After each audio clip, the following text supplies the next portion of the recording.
I'd like you to imagine, if you would, instead of walking into this beautiful hotel in Bellevue, you're walking into your squadron at Aviano Air Base in northern Italy.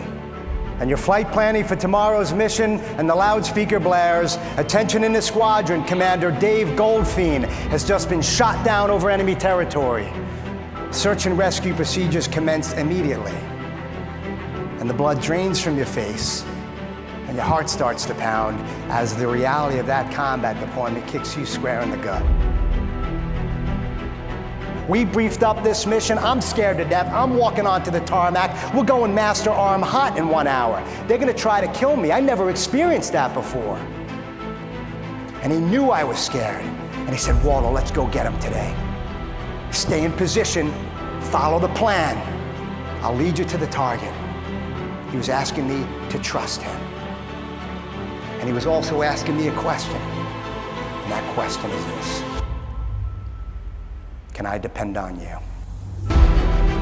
Wingman 2 defending, missiles in the air, right 3 o'clock, braking right, braking right. You bring your nose back up, check right, another 30 degrees. The missiles are getting closer and closer. You start to panic, wondering if you're gonna get shot down.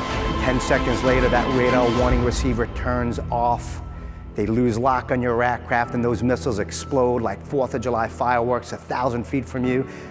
It felt like from me to you, man. What happens to anybody, a fighter pilot, a sales manager, a parent, a healthcare provider, is when the pressure becomes so great, you can get beaten down a little bit. You can lose confidence, you lose resilience, and you start easing back on the throttle of success when you know you have to be pushing it up. So I believe push it up is a disciplined, committed, and collaborative approach towards doing business and living your lives. And you don't need to wear a flight suit or fly an F-16 to have it. It comes from right here. He made a difference. You can tell, you can hear in the background. Listen to the energy following his talk. Here today, gone tomorrow. You gotta earn those wings, and sometimes you gotta do what you don't wanna do. That's what Push It Up is all about. That's why you're here. This isn't a game. This is business. This is future. This is life. And if there was one thing I learned in all my years flying fighters, serving our country, and also in your shoes as a sales manager with a family to feed, competitors to take on, and pressures to perform, it's that you can't do it alone. He came up to me, I'm waiting for him to chew me out. He's like, "Waldo, how's it going?" I said, "Psycho, sir, sorry I was late, won't happen again." And he's like, "Listen, man, this isn't like you. You're never late.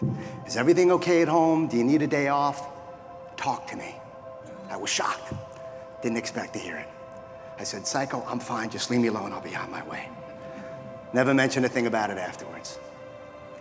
You think he probably cared about me, folks?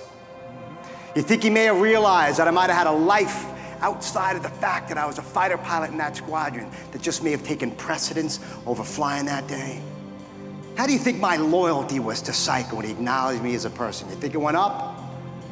Loyalty, the L word in business. I worked harder for Psycho.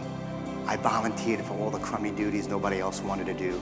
I became better because of Psycho's leadership, because he showed me that he cared. It hit me. It really did. I mean, he was just so motivating. It was amazing. Fill the jets of your teammates with the most important fuel of performance, which is appreciation. We have a saying in the Air Force: lose sight, lose fight. Don't lose sight of the people who are in the trenches every day, who are allowing you to go out there to win. A lot of what I share are the struggles that I've had, the relationship faux pas that I made, the embarrassing moments, the things that I felt humiliated about. Why? Because it showcases the leaders who had the courage to tell me what I needed to hear and not what I wanted to hear. Realized I had something called claustrophobia. Probably not the best thing for a pilot to have, would you agree?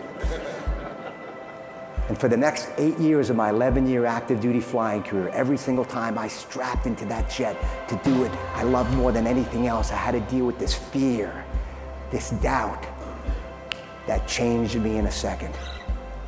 Have you ever been in a situation where everything's going great for you, and that conversation, the discussion, the news changes everything?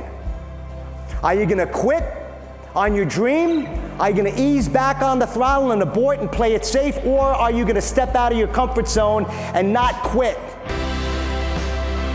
He did just a phenomenal job motivating, inspiring, and giving the team really a clear blueprint around the value of commitment, the value of teamwork, and most importantly, the value of being a great wingman.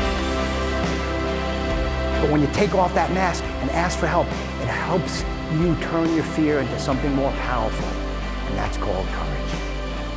Courage to push up that throttle when you know the missiles are coming. To push up the throttle, release the brakes, and take off. And to turn that fear into courage to take action. And that's the message that I want to leave you with. It's not about philosophy, it's about facing our fears and growing, stepping off the diving board, pushing up the throttle. That's where life is. You're having a tough day. Remember what it is that you're fighting for.